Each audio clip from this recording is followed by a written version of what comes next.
É isto que eu vou fazer nos últimos dias, diz Deus. Derramarei o meu espírito sobre todas as pessoas. Os filhos e as filhas de vocês anunciarão a minha mensagem. Os moços terão visões e os velhos sonharão. Sim, eu derramarei o meu espírito sobre os meus servos e as minhas servas, e naqueles dias eles também anunciarão a minha mensagem.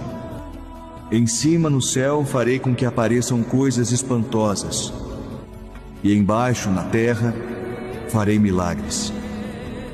Haverá sangue e fogo e nuvens de fumaça, o sol ficará escuro e a lua se tornará cor de sangue antes que chegue o grande e glorioso dia do Senhor. Então todos os que pedirem a ajuda do Senhor serão salvos.